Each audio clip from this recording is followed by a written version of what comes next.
महाराष्ट्राची कुलस्वामी आई तुळजाभवानी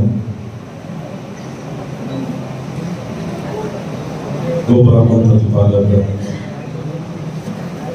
सह्याद्रीचा जाणकाराचा छत्रपती शिवराय, हिंदू हृदय सम्राट शिवसेना प्रमुख श्रीमान बाळासाहेब ठाकरे यांना मानवंदना.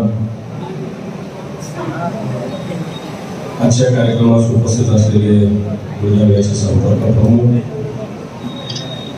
नवभाऊ खेडेकर, माझे सहकारी जिल्हा प्रमुख जालिंदरजी कुलवंत, वसंतरावजी भोसले, सहसंपर्क प्रमुख दत्ता पाटील, छत्ररावजी मोहते,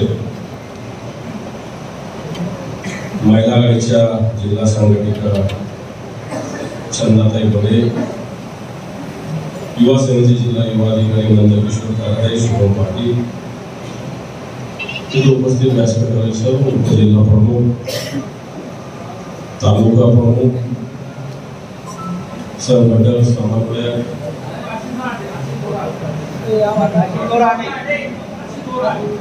आशिष बोराडेजी, आशिष बोहाटे, आशिष मुद्दाम घ्यायला तुम्हाला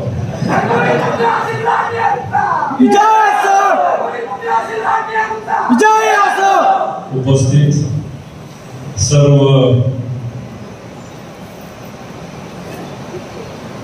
बहादर शिवसैनिक माता भगिनी आणि बाळूभाऊ,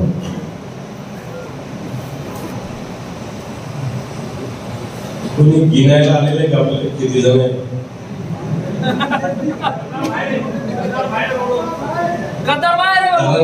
सांगितलं गेलं होतं गिन गिन के चुन चुन के मारेंगे.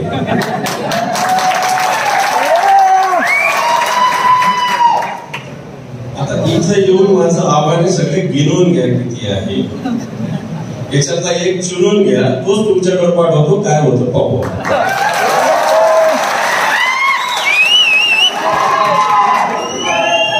तुम्ही सांगा याच्यातला हा माणूस पाठवा आणि तुम्ही समोर राहा, पाहू गिनणं आणि चुनणं तुम्हाला जमतं का आम्हाला जमतं. सगळ्यांना ते सांगितलं, या महाराष्ट्रात काय देशात गिन के आणि चुन के मारेंगे असं शिवसेनेशी वागणारा अजून जन्माला यायचा बाकी.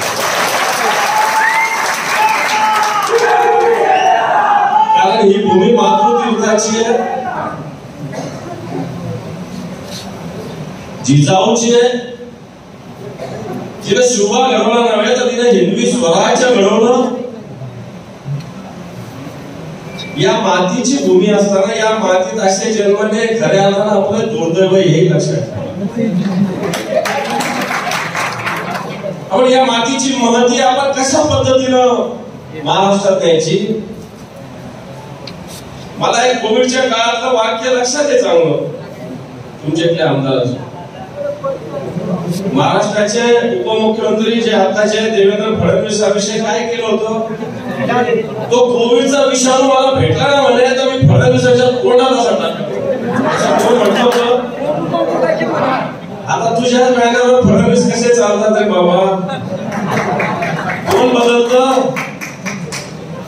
चुके का बरोबर.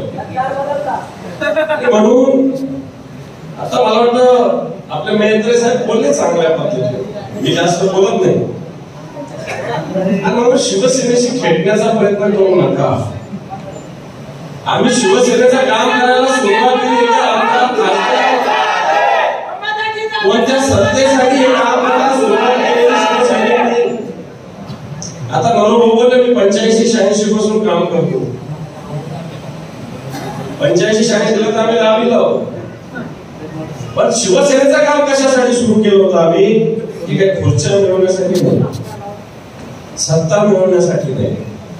आम्ही फक्त हिंदुत्वाचं एक विचार आणि शिवसेना प्रमुखाचं नेतृत्व, त्याच हेतून शिवसेनेचं काम सुरू करणारे आणि शिवसेना सत्ता येत असते, सत्ता जात असते. सत्तेचा एक कायमची खुर्ची घेऊन अजून कोणी जन्माला आलेलं नाही, येणार सुद्धा नाही. मग कोणी असेल, आणि सत्ता हा महत्वाचा मुद्दा नाही, विचार हा महत्वाचा मुद्दा. आणि म्हणून आता कोणीतरी सांगितलं की लोकप्रतिनिधी कोणी राहिले नाही, पण लोकप्रतिनिधीला बनवणारे आपल्यातच आहे. आपण सगळ्यांना लोकप्रतिनिधी कोणामुळे बनतात? कोणी असेल, आमदार असेल, खासदार असेल, कोणामुळे बनतात? ते बनतात शिवसेनेच्या शक्तीमुळे, शिवसैनिकाच्या शक्तीमुळे बनतात. आणि चिंता करण्याची गरज नाही. वेळ असा कधी निघून जातो कळत नसतो. वेळ का कधी जातो, वर्ष, 6 महिने, 4 महिने, 2 महिने कधी जातो निघून कळत नसतो. म्हणून ही वेळ निघून जाईल आणि पुन्हा सगळेच्या सगळे या व्यासपीठावर तुम्ही 3च का म्हणता, सगळेच्या सगळे आपल्या येतील असं मनाचा बाजू नाही. 3च का सगळेच्या सगळे, आणि येणारा काळ हा आपला आहे लक्षात ठेवा. आपण ग्रामीण भागातले लोक, आपण पूर अनुभवतो, वादळ अनुभवतो, मोठमोठे तुफान आपण अनुभवतो. पूर आल्यानंतर नदी शांत होत असते. पूर काय फार दिवसाचा नसतो, कायमचा नसतो, पण ही नदीची शांतता ही कायमची असते आणि ही सगळ्यात महत्वाची. म्हणून मला असं वाटतं शिवसैनिकांनी चिंता करण्याची गरज नाही, बिलकुल चिंता करण्याची गरज नाही. या महाराष्ट्रात येणाऱ्या काळात नव्हे, महाराष्ट्र नव्हे तर देशामध्ये उद्धवजींचं नेतृत्व हे उज्ज्वल नेतृत्व आहे. कोविडच्या काळात आपण बघितलेले देशातले जे टॉप 5 मुख्यमंत्री आले, याच्यामध्ये नाव कोणाचं होतं तर आपल्या पक्ष प्रमुखाचं होतं, उद्धवजी ठाकरे साहेबांचं होतं. आणि सत्तेचा वापर करायचा असता तर यांना या महाराष्ट्राची बाउंड्री सुद्धा ओलांडू दिली नसती, आणि एवढी शक्ती या सत्तेमध्ये असते. उद्धवजी ठाकरे साहेबांनी केलेलं असा माणूस की ज्यांनी फक्त लोक निघून गेले, दुसऱ्या दिवशी वर्षा बंगला सोडला. इथं बंगला काय, साधी खुर्ची सुद्धा लोक सुटत नसतील. आणि ज्या दिवशी बंगला सुटला त्या दिवशी या महाराष्ट्रातली एकही माऊली अशी नसेल की जिनं डोळ्याने आपला पदर पुसला. बरोबर? अरे प्रेम, जनतेचं प्रेम हे मिळवावं लागतं, हे मिळवावं लागतं. तो दिवस आठवा. या महाराष्ट्रातली कोणत्याही जातीची, कोणत्याही धर्माची, कोणत्याही पक्षाची, कोणत्याही वयोगटातली माऊली असेल, तिनं पत्राने आपल्या डोळ्यातले अश्रू पुसलेले असतात. आणि म्हणून मी शिवसैनिकाला सांगेल की एक एक अश्रूची किंमत आपल्याला वसूल करायची आहे. एक एक अश्रूच्या माऊलीच्या डोळ्यातला जय अश्रूचा एक एक थेंब जर केला असेल तर त्या एकेका थेंबाचा बदला करण्यासाठी आपल्याला सिद्ध व्हायचं. आणि मी आपल्याला विनंती करेल, आवाहन करेल, येणारा काळ हा संघर्षाचा आहे. संघर्षाचा फालतू संघर्ष आपल्याला करायचा नाही.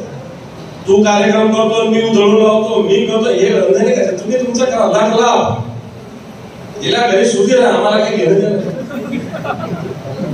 आपल्याला खऱ्या अर्थानं संघटनात्मक कार्य उभा करायचं, जनतेचे प्रश्न सोडवायचे. आज या महाराष्ट्रात 70-75 दिवस झालं शिंदे सरकार, फडणवीस सरकार आलेलं आहे. या महाराष्ट्राची स्थिती काय जाणून घेतली पाहिजे. इथं महाराष्ट्रामध्ये एक परंपरा आहे, फुले शाहू आंबेडकरांचा हा महाराष्ट्र आहे, छत्रपती शिवरायांचा, जिजाऊचा हा महाराष्ट्र आहे, सावित्रीबाई फुलेंचा हा महाराष्ट्र आहे, अहिल्यादेवी होळकरांचा महाराष्ट्र. मग इथं सत्ताधारी रस्त्यावर उतरून दादागिरी करतात. एक आमदार मुंबईचा सांगतो की हातपाय तोडा, तांगड्या तोडा, मी टेबलवर जामीन देतो. एक आमदार हिंगोलीचा सांगतो एका अधिकाऱ्याला मारहाण करतो. एक आमदार कोकणातला नितेश राणे सारखा व्यासपीठाच्या मागे जाऊन अधिकाऱ्याला मारतो. एक आमदार गिन के चुन के मारेंगे म्हणतो. एक आमदार सदा सर्वांका सारखा पिस्तूल काढतो, गोळ्या काढतो. हे विरोधी पक्ष नाही करत, हे सत्ताधारी पक्ष करतात. आपण मुख्यमंत्री आणि उपमुख्यमंत्र्यांनी सगळ्यात आधी या विषयाकडे दिलं पाहिजे की सत्ताधारी पक्षाच्या लोकांना आवरा. फक्त 2-3 ग्रामपंचायतीचे नाही. आणि असं असेल तर नगरपालिकेची चौकशी सुद्धा करायला मी सांगतो, मी भाग सांगू लागतो. याच्यापेक्षा नाही, मी शिवसेना प्रमुख मान्य बाळासाहेब ठाकरेंच्या नेतृत्वाखाली तयार झालेला शिवसैनिक आहे. तुमची पण नगरपालिका बघेल सांगून टाकतो. तुमच्या नगरपालिकेमध्ये काही लोक बांधकाम परवानगी घ्यायला येत नाही, कारण लगेच त्याचा टोल द्यावा लागतो. ठीक आहे, काही जण म्हटले की जा किती दिवस तुम्ही आता आहे, ते झाल्यावर मी बांधकाम परवानगी घेऊ, असे पण लोक यात म्हणतात. मला फोन आला का? आपण अशा पद्धतीनं काम करणं हे अपेक्षित आहे. आपण या राज्यामध्ये जे चालू होते तिथं कसं आहे, बडे मिया तो बडे मिया, छोटे मिया सुभाष राहतात. बडे मिया जशा पद्धतीने वागतील तसे छोटे मिया वागतील. आपण राज्यात दहशतवाद तसाच बुलढाण्यामध्ये दहशतवाद, राज्यात जसं वेगवेगळ्या ठिकाणी सत्ताधारी पक्षाचे लोक दहशतवाद पसरवतात तसाच बुलढाण्यामध्ये दहशतवाद होतो. मग तुम्ही या सरकारला शेतकऱ्याच्या प्रश्नाकडे लक्ष देऊ इच्छितो, कामगारांच्या प्रश्नाकडे लक्ष देतो, बेरोजगार तरुणांच्या प्रश्नाकडे लक्ष देऊ इच्छितो.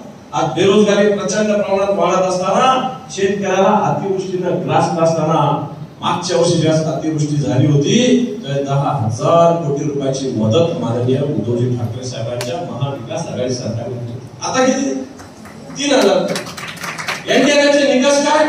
2च्या ऐवजी 3 हेक्टरला देणार, निकषापेक्षा डबल रक्कम देणार, तरी 3,000 कोटी. मागच्या वेळेस आम्ही निकषात फक्त थोडीशी वाढ केली होती, तरी 10,000 कोटी रुपये दिली होती. मला वाटत नाही या बुलढाण्याचे सुद्धा सगळे पंचनामे झाले असतील. सगळे पंचनामे झाले नाही. सरसकट पंचनामे मागच्या सरकारच्या काळात झाले होते. ज्या ज्या ठिकाणी नुसतं पंचनामे मापक केंद्र, ज्या गावातला सर्वे झालेला, बाकीच्या गावातले पंचनामे झालेले नाही. आणि या शेतकऱ्याला मदत मिळाली पाहिजे. म्हणजे सरकार गणपतीच्या आरत्या करतात गुंतलेलं आहे, करू द्या. या गणपतीला हित प्रार्थना करा की माझ्या शेतकऱ्याचं कल्याण होऊ द्या. होतो ज्या वेळेस काळ्या पायाचं सरकार या महाराष्ट्राला शेतकऱ्याचं कल्याण होऊ शकत नाही. अरे उद्धवजी ठाकरे साहेबांनी 10,000 कोटी रुपये जाहीर केले होते, आता 3,000 कोटी. त्यामुळे सरकार शेतकऱ्याच्या प्रश्नाकडे दुर्लक्ष करत आहे. उद्योगधंदे महाराष्ट्रातून पळून गेले जातात, दहशतवाद या महाराष्ट्रात पाळला जातोय. आणि या सगळ्या विषयाला विरोध करण्यासाठी शिवसेना कटिबद्ध आहे. शिवसेना जनतेची, शिवसेना समाजकारण करणारी आहे. समाजकारण करत करत असता राजकारण करणं हे शिवसेनेचं काम आहे. आणि मी आपल्याला विनंती करेल, आवाहन करेल की आजची महाराष्ट्राची स्थिती जर बघितली तर येणाऱ्या काळात आपल्याला शिवसैनिकाला एक मोठा लढा उभारावा. अरे या काळात आपले 40 लोक गेले असतील. आपण छत्रपती शिवरायाचे वंशज आहोत, महाजिजाऊच्या भूमीत राहणारे आपण आहोत. ही महाराष्ट्र निष्ठावानाच आहे. छत्रपती शिवरायाने एक निष्ठावंत निर्माण केले. तानाजी मालुसरे आपल्या लक्षात आहे, माजी प्रभू आपल्या लक्षात आहे, मुरारबाजी आपल्या लक्षात आहे. अरे धडा विना ही लढला बाजी. तो मुरारबाजी पुरंदरावर दिलेर खानाच्या विरुद्ध धडा विना लढत होता, सपासप कापत होता, एकेकाला लक्षात होता. कारण छत्रपती शिवरायाच्या विचारावर, स्वराज्यावर त्याची निष्ठा होती. पण आता जसे गद्दार जन्मले त्यावेळेस काही गद्दार जन्मले होते. खंडूजी खोपडे होते, सूर्याची पिसाळ होते, गणोजी शिर्के होते. लक्षात कोण राहतो? लक्षात बाजीप्रभूच राहतो, लक्षात तानाजीच राहतो, लक्षात बहिर्जीच राहतो, लक्षात यशाची कणकच राहतो. लक्षात ठेवा बांधवांनो, लक्षात हे खोपडे खंडूजी खोपडे राहत नाही. आणि म्हणून हे 30-40 खंडूजी खोपडे ना, येणाऱ्या काळात त्यांचं नामोनिशाण यावं. आणि ही निष्ठावंताची भूमी आहे, ही गद्दाराची भूमी नाही. बऱ्याच जण म्हणतात की आम्हाला 50 खोके का म्हणतात. योग्य वेळी या 50 खोक्याचे पुरावे सुद्धा समोर येतील, चिंता करू नका. योग्य वेळी सगळं लक्ष आहे. ज्यांनी दिलं त्यांचंच लक्ष आहे कुठं ठेवले म्हणून, हे पण तुम्हाला सांगतो. आमचं नाही, ज्यांनी दिले ना तुम्हाला त्यांचंच लक्ष आहे कुठं कुठं खर्च करता, किती किती खर्च करा. योग्य वेळी हेच सांगतील कुठं दिलं, कधी दिले, किती दिले, आम्हाला माहिती. पण मला असं वाटतं 50 खोके एकदम ओके. अरे पोळ्याला बैलाच्या अंगावर झुल टाकली, त्याच्यावर लोकांनी 50 खोके एकदम ओके दिले. गणपतीमध्ये महिलांनी उखाणे घेतले, त्याच्यात 50 खोके भेटले. बरोबर, गणपतीत वेगवेगळ्या प्रकारचे गल्ली मुळात पोरांनी कार्यक्रम केले, गाणे वाजवले, त्याच्यात 50 खोके एकदम ओके. म्हणजे या महाराष्ट्रात महालक्ष्मीचे देखावे केले, त्याच्यात 50 भोगे एकदम ओके. अरे या महाराष्ट्रातल्या लहान लहान वाडीवरच्या तांड्यावरच्या पोराला सुद्धा 50 भोगे माहित झाले. आणि बांधवलो अशा पद्धतीने हा महाराष्ट्र कधी अशा भ्रष्टाचाराला विकला गेला नव्हता. ठीक आहे, आमचा काही इकडे तिकडे जाणं झालेला आहे, आपल्या कोणी गेले, छगन भुजबळांच्या वेळेस गेले, नारायण राणेंच्या वेळेस गेले, पण आता ज्या पद्धतीनं गद्दारी करून गेले म्हणजे यांनी महाराष्ट्राचं नाव मातीत मिळवण्याचं काम. गद्दार म्हणून गद्दार नको म्हणले, गद्दार होणार, गद्दारीचा हा तुमचा किडा आहे ना, कधीच मिटणार नाही. लोक गद्दार गेले, तुमचं साधा फेसबुकची कमेंट बॉक्स सुद्धा तुम्ही उघडत नाही. का भीती वाटते?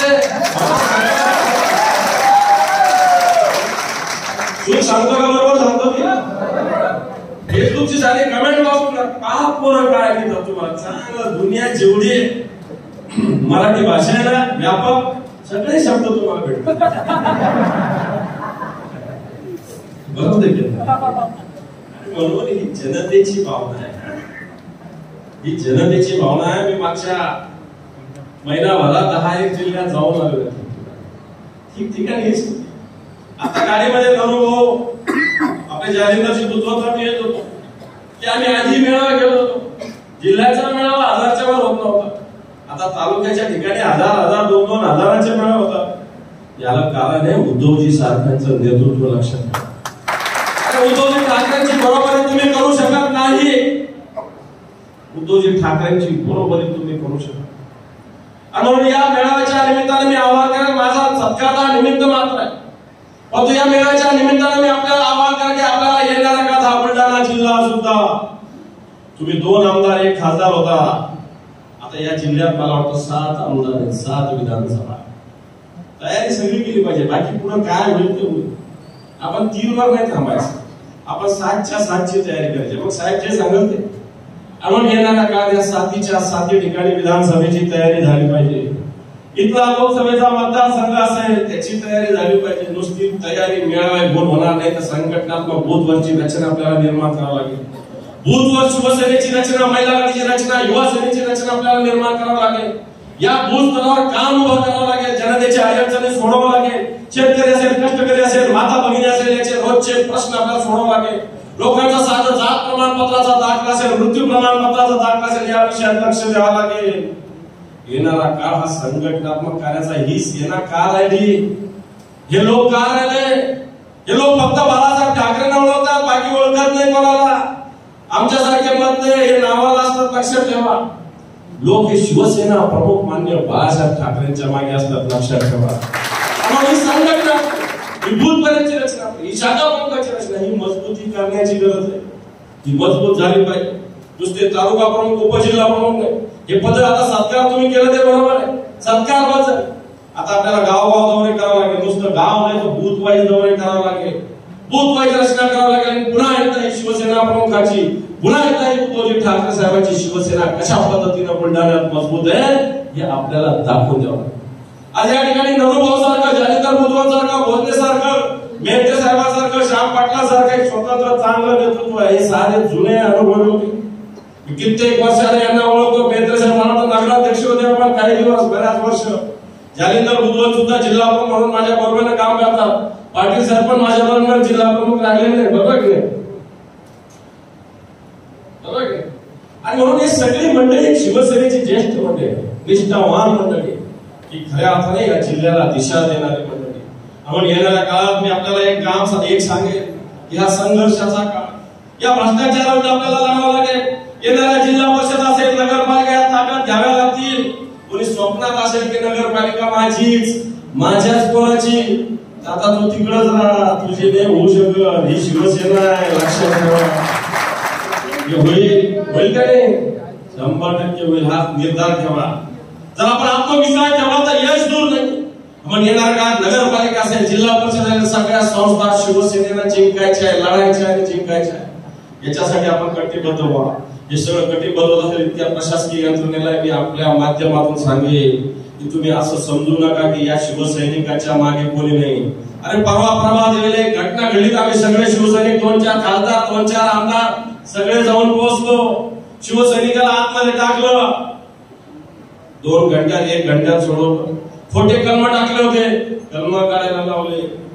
सदा सर्वकर गुन्हा दाखल होत नव्हता, दाखल करायला लावला. लोकशाही आपल्याकडे लक्षात ठेवा, ठोकशाही नाही.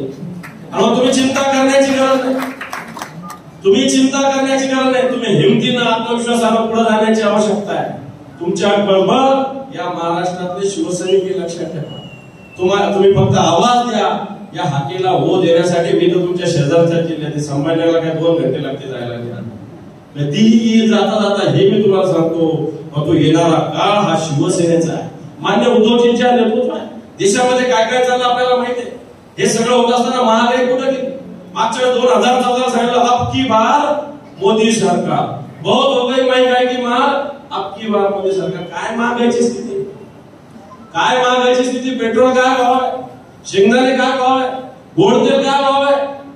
आज पेट्रोल त्यावेळेस 55-62 रुपये होता, आता 100 रुपये, 110 रुपये, 115 रुपये डिझेल गेलेलं आहे. सगळे भाव वाढलेले, सिमेंट वाढलेले, गाड्या घ्या त्या वाढलेल्या आहे. या सगळ्या वस्तूंचा जबाबदार महागाईला कोण आहे? सारासार अशा विषय समोर आणून मूळ प्रश्नाला बघत दिली जातात. शेतकऱ्याच्या प्रश्नाकडे दुर्लक्ष केलं जातं. खताचे भाव काय झाले, बियाण्याचे भाव काय झाले, कोणी लक्ष देत? एवढ्याला थैली होती 500 रुपयाची थैली 1200 रुपयाला झाली. 2 वर्षात कोणाच्या लक्षात आलं? आपण घेतो मुख्य 1750 झाली. आणखी त्याला ऑन असेल, आणखी त्याला कनेक्टिंग असेल, बरोबर? कोणी हे लक्ष देतं? खताची आज थैली केवढ्याला झाली, बी बियाण्याची थैली केवढ्याला, साखर काय भाव झाली, पेट्रोल काय भाव लागलं, तेल काय भाव लागलं, सरकी काय भाव लागलं. म्हणून या विषयाकडे सुद्धा शिवसैनिकांनी लक्ष देण्याची गरज. कारण महागाई गगनाला भिडलेली आहे. जीएसटी तर पहा, 15 लाख जीएसटी वाढवली कशाची? पिठाची, रव्याची. खरेदी करतात का पीठ खरेदी करतात? बरोबर आहे ना? 15 लाख नाही भेटले, 15 लाख. मी ते सांगतो की हिऱ्याची जीएसटी कमी केली आणि ज्वारी, गहू, पीठ याची जीएसटी फक्त शिवसैनिकांनी जागरूक राहिलं पाहिजे, अभ्यास राहिला पाहिजे. गावागावात हे विषय सांगितले पाहिजे की जीएसटी कशाची वाढली. 5 वस्तूवर जीवनावश्यक वस्तू त्याच्यावर जीएसटी वाढली, हिऱ्याची जीएसटी कमी केली, महागाई गगनाला भिडलेली, शेतकऱ्याच्या खताचे भाव वाढलेले, बी बियाण्याचे भाव वाढलेले. आणि शेतमालाला भाव मिळतो काय? तो पण मिळत नाही. या सरकारने कबूल केलं होतं शेतमालाला भाव देऊ, स्वामीनाथन आयोग मंजूर करू. कुठे आहे स्वामीनाथन आयोग? याच्याकडे दुर्लक्ष आपलं होतंय. वाटतं येणाऱ्या काळात हे विषय सुद्धा आपल्याला करावा लागेल. या संसदेने स्वामीनाथन आयोगाचं समर्थन केलेलं आहे. स्वामीनाथन आयोगाप्रमाणे शेतकऱ्याला न्याय देण्याची भूमिका केलेली कुठे आहे? बिलकुल नाही. या सरकारने दरवर्षी 1 कोटी रोजगार देण्याचं सांगितलं होतं. मागच्या 7 वर्षात मोठ्या मुश्किलीनं 20 लाख रोजगार या देशात उपलब्ध झाले. म्हणून सरकारचे हे विषय सुद्धा तुम्हाला समोर आणावे. या सरकारने सांगितलं दहशतवादी, आम्ही दहशतवाद बंद करू. चीन आपल्या देशात घुसलेला आहे. रोज आपला एक सैनिक इकडे त्याचा शव आपल्या गावामध्ये येतोय. आणि म्हणून हे सरकार खऱ्या अर्थानं जनतेची दिशाभूल करून केंद्रात असो राज्यात असो सरकार काम करत. म्हणून बांधून आपल्याला या दोन्ही ठिकाणी लढायचं. आज तुमच्या बुलढाण्यामध्ये काय रेल्वे खात्याची ताई मला बोलली की फक्त दवाखान्याचे फोन आले तर उचला. तुमचे तर दवाखाना काय नाही हा माझा प्रश्न आहे. बरोबर का? अत्याधुनिक दवाखाना बुलढाण्यात का नाही? या बुलढाण्याला रेल्वे का? कधी आवाज उचलला का रेल्वे तुमच्या लोकप्रतिनिधींनी?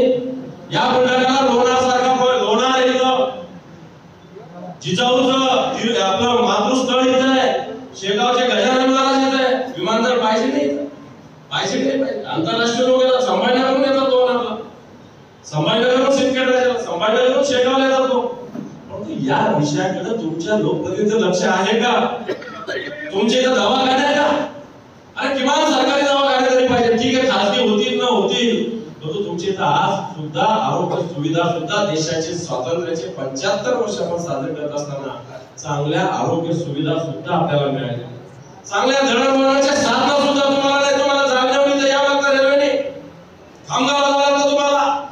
म्हणून या सगळ्या दळणवळणाच्या साधनासाठी सुद्धा तुम्हाला आवाज उठवावा लागणार आहे. आणि म्हणून बांधवांनो, हे सगळं करत असताना या देशामध्ये ठिकठिकाणी शिवसेनेला फोडण्याचं काम चालू आहे.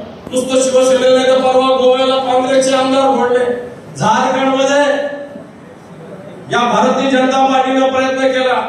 दिल्लीमध्ये आपचं सरकार पाडण्याचा प्रयत्न केला. म्हणून अशा पद्धतीने जर स्वतःचे येत नाही तर दुसऱ्याचे घर फोडून स्वतःचे पक्ष मोठे करायचे, अशा पद्धतीनं कार्य भारतीय जनता पार्टीचं चालू. आणि याच भारतीय जनता पार्टीच्या खाण्यावर आपले 40 गद्दार जाऊन बसलेले. यांचे हाल भारतीय जनता पार्टी काय करेल फार वेळ नाही. यांचे हाल भारतीय जनता पार्टीच करेल, आपण करायची गरज नाही.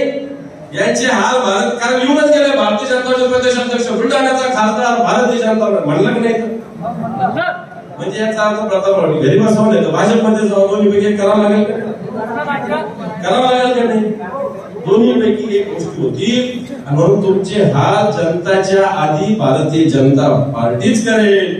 आणि येणाऱ्या काळात ही करतील न करतील हे हाल करण्यासाठी आपण सगळे तयार राहू. हा तयार राहण्याचा संकल्प आपण करावा. मी बुलढाणा शाखेचा मनपूर्वक सत्कार करण्याचा आभार मानून थांबतो. जय हिंद, जय भारत.